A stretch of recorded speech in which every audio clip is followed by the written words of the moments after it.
Halo anak-anak kelas 12 yang Bapak cintai dan Bapak sayangi, gimana kabar? Semoga kalian sehat-sehat dan dalam keadaan baik-baik saja. Kita berjumpa kembali dalam pembelajaran PPKN, masih dalam bab yang pertama, yaitu kasus pelanggaran hak dan pengingkaran kewajiban warga negara. Hanya saja subnya yang berbeda. Sekarang kita akan membahas sub C, yaitu kasus pelanggaran hak dan pengingkaran kewajiban warga negara. Tetapi sebelum kita memulai pembelajaran ini, jadi Bapak ucapkan salam dulu. Om Swastiastu. Assalamualaikum warahmatullahi wabarakatuh. Salam kebajikan, salam sejahtera bagi kita semua. Semoga kita selalu ada dalam lindungan Tuhan Yang Maha Esa. Nah, di dalam pertemuan yang ketiga ini, jadi tentu seperti biasa, di dalam setiap pembelajaran pasti ada tujuan yang ingin dicapai. Adapun tujuan pembelajarannya, melalui pembelajaran daring, siswa mampu menganalisis nilai-nilai Pancasila terkait dengan kasus-kasus pelanggaran hak dan pengingkaran kewajiban warga negara dalam kehidupan berbangsa dan bernegara, dan menyaji hasil analisis nilai-nilai Pancasila terkait dengan kasus-kasus pelanggaran hak dan pengingkaran kewajiban dalam kehidupan berbangsa dan bernegara.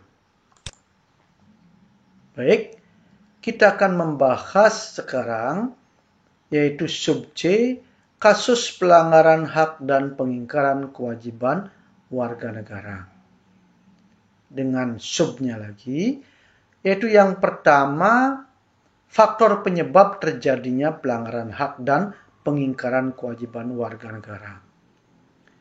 Yang kedua, kasus pelanggaran hak warga negara oleh negara. Yang ketiga, kasus pengingkaran kewajiban warga negara. Yang keempat, kasus pengingkaran hak dan kewajiban negara terhadap hak-hak dasar warga negara.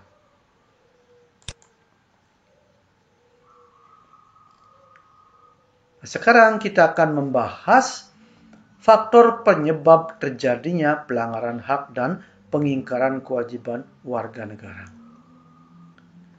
Setiap permasalahan pasti ada pemicunya atau latar belakang masalahnya. Terjadinya pelanggaran hak dan pengingkaran kewajiban dapat dipicu dari beberapa faktor. Yang pertama, sikap egois. Jadi mementingkan diri sendiri. Yang kedua, rendahnya kesadaran terhadap peraturan yang berlaku. Yang ketiga, sikap tidak toleran. Yang keempat, penyalahgunaan kekuasaan. Kita akan bahas satu persatu. Pertama, sikap egois.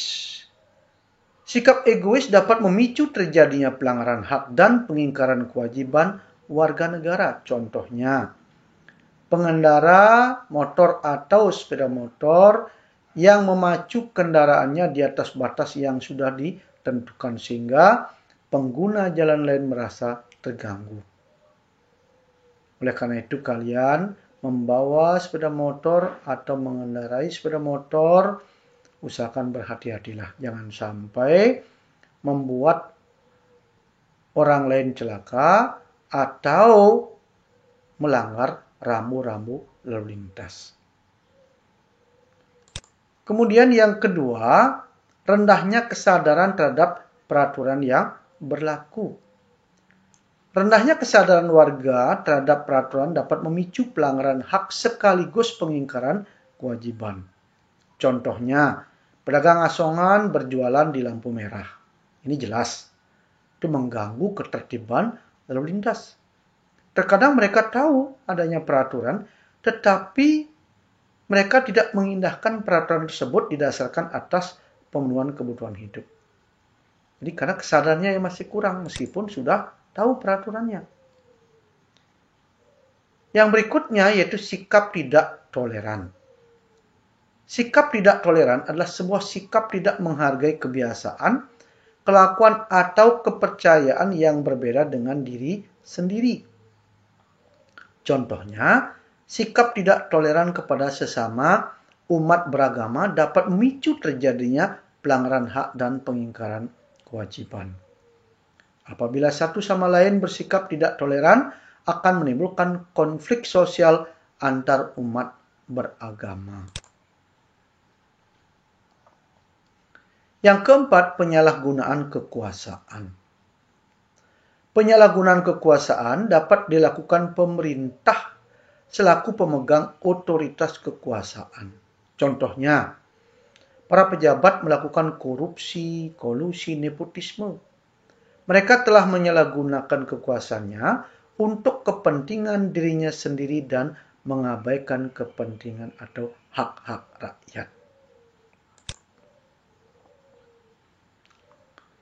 Nah, berikutnya kita akan bahas kasus pelanggaran hak warga negara oleh negara. Pelanggaran terhadap hak warga negara dapat meliputi proses penegakan hukum belum optimal dilakukan. Seperti misalnya ada kasus salah tangkap oleh oknum polisi tertentu, perbedaan perlakuan oknum aparat penegak hukum terhadap para pelanggar hukum dengan dasar kekayaan atau jabatan. Yang kedua, pengangguran dan kemiskinan masih cukup tinggi. Lebih-lebih di masa pandemi COVID-19 ini banyak terjadi PHK atau PHK besar-besaran, sehingga inilah yang menyebabkan terjadinya pengangguran yang otomatis akan menambah kemiskinan di negara kita. Berikutnya masih banyak dijumpai kasus kriminal. Kalau kita menonton di televisi masih banyak, bahkan tiap hari kita bisa menonton bagaimana terjadinya kasus-kasus kriminal. Entah itu perampokan, pembunuhan, pemerkosaan, dan lain sebagainya. Yang berikutnya kekerasan atas nama agama. Dan juga masih banyak anak putus sekolah meskipun pemerintah sejatinya sudah berusaha untuk mengurangi anak putus sekolah. Misalnya dengan memberikan bantuan kepada mereka-mereka yang kurang mampu, apakah beasiswa dan lain sebagainya. Tetapi di pelosok-pelosok, di desa-desa masih banyak juga anak-anak yang masih putus sekolah. Dan pelanggaran hak cipta. Kemudian sub yang ketiga, kasus pengingkaran kewajiban warga negara. A. Membuang sampah sembarangan. Nah ini Bapak tegaskan kepada kalian, apabila kalian mungkin sehabis minum atau makan menggunakan pembungkus atau botol plastik misalnya, itu tolong buanglah di tempat sampah. Jangan sampai membuang sampah sembarangan yang ujung-ujungnya jadi itu akan merusak lingkungan. Kemudian B, melanggar aturan berlalu lintas, misalnya membawa sepeda motor tidak membawa SIM, kemudian tidak memakai helm, tidak membawa STNK, ya. Jadi ini kalian sudah mulai ada yang mungkin berumur 17 tahun ke atas, usahakan untuk apabila membawa sepeda motor, lengkapi surat-surat kalian dengan SIM, STNK, dan lain sebagainya. C. Merusak fasilitas negara, misalnya mencoret-coret tembok kelas atau bangunan milik umum, merusak jaringan telepon, dan lain sebagainya. Jadi, jangan sampai tembok sekolah itu kotor gara-gara kalian. Kita sebagai warga sekolah sudah semestinya menjaga sekolah kita. Siapa lagi yang disuruh menjaga sekolah kita? kalau bukan kita sendiri. Karena kita yang menikmati atau menggunakan setiap hari. Jadi kalau misalnya itu kotor dan lain sebagainya, kita juga melihat kurang bagus. Apalagi itu adalah bangunan milik negara atau milik umum yang itu dibangun oleh negara dari hasil pajak dari uang rakyat yang dikumpulkan oleh negara. Yang D tidak membayar pajak kepada negara seperti pajak bumi dan bangunan, pajak kendaraan bermotor, parkir dan lain sebagainya. E tidak berpartisipasi dalam usaha pertahanan dan keamanan negara, misalnya mangkir dari kegiatan siskamling. Hak dan kewajiban negara terhadap hak-hak dasar warga negaranya merupakan kewajiban dan hak warga negara terhadap negaranya. Hak negara bagi warga negaranya, yang pertama hak untuk ditaati hukum dan pemerintahan. Pasal 27 ayat 1. Di sana dinyatakan, segala warga negara bersamaan kedudukannya dalam hukum dan pemerintahan dan wajib menjunjung hukum dan pemerintahan itu dengan tidak ada kecualinya. Yang kedua, hak untuk dibela. Pasal 27 ayat 3. Jadi, negara punya hak untuk dibela. Apabila misalnya negara kita diserang oleh negara lain, kita wajib membelanya karena itu adalah hak negara. Dan kita pun sebagai warga negara, di samping kita punya hak untuk membela negara, kita juga punya kewajiban membela negara kita. Yang ketiga, hak untuk dipertahankan. Pasal 30 ayat 1. Yang keempat, hak untuk menguasai bumi, air, dan kekayaan alam untuk kepentingan rakyat. Pasal 33 ayat 2 dan 3. Di sana dinyatakan, bumi, air, dan kekayaan alam yang terkandung di dalamnya dikuasai oleh negara dan dipergunakan sebesar-besarnya untuk kesejahteraan rakyat. Nah sekarang, apa sih kewajiban negara bagi warga negaranya? Jadi negara juga punya kewajiban. Yang pertama, menjamin persamaan kedudukan warga negara di hadapan hukum dan pemerintahan. Pasal 27 ayat 1.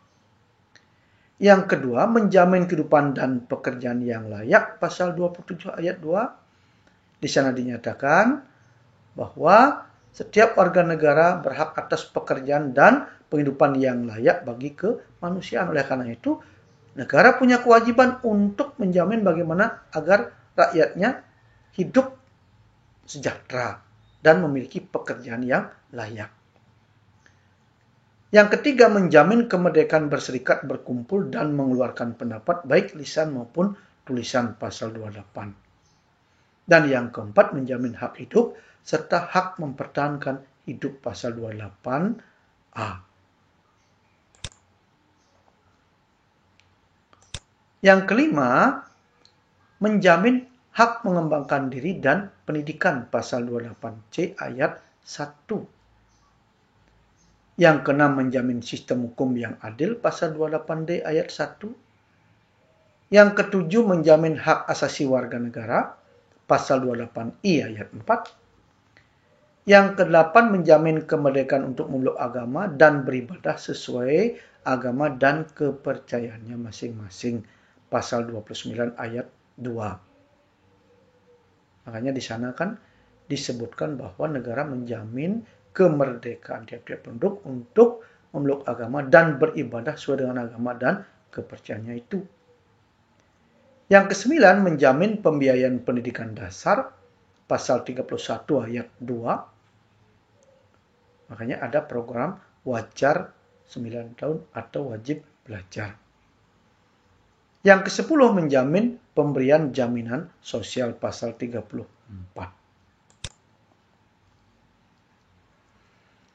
Sub keempat, kasus pengingkaran hak dan kewajiban negara terhadap hak-hak dasar warga negara. Kehidupan negara akan berjalan dengan baik, harmonis dan stabil bila antara negara dan warga negara mengetahui hak dan kewajiban secara tepat dan proporsional. Perlu disadari bahwa pelaksanaan hak adalah berkaitan dengan kewajiban. Kedua-duanya harus seimbang, serasi, serta selaras. Penuntutan hak oleh negara dan juga warga negara harus berimbang dengan kewajibannya. Tidak mungkin orang hanya menuntut haknya saja, sedangkan kewajibannya diabaikan. Bila ada orang yang hanya menuntut haknya saja, maka akan pasti merugikan orang lain, masyarakat, bangsa, dan negara. Oleh karena itu, tetap Bapak mengingatkan, ingatlah kata-kata atau pesan dari John F. Kennedy terkait dengan hak dan kewajiban ini. Beliau menyatakan jangan bertanya tentang apa yang dapat diberikan negara untukmu, tetapi bertanyalah tentang apa yang dapat kamu berikan untuk negaramu. Sehingga kita bisa melaksanakan hak dan kewajiban secara seimbang, serasi, dan selaras. Nah, sebelum Bapak akhiri, ini ada tugas individu buat kalian dengan mengerjakan tugas mandiri terstruktur yang ketiga. Materi selengkapnya, PowerPoint ini ada di dalam buku paket dan buku penunjang PPKN MGMP PPKN. Tugasnya ini silakan nanti dijawab dengan kata-kata singkat.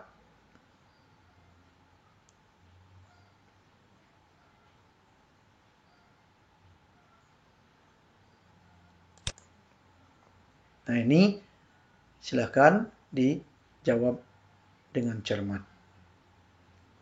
Dan jangan lupa untuk like dan subscribe. Jadi untuk pertemuan kali ini kita akhiri dan kita senantiasa memanjatkan puji syukur kepada Tuhan Yang Maha Esa karena pembelajaran kali ini sudah berjalan dengan baik dan lancar. Bapak akhiri dengan Paramo Santi, Om Santi Santi Santi Om. Terima kasih, selamat pagi.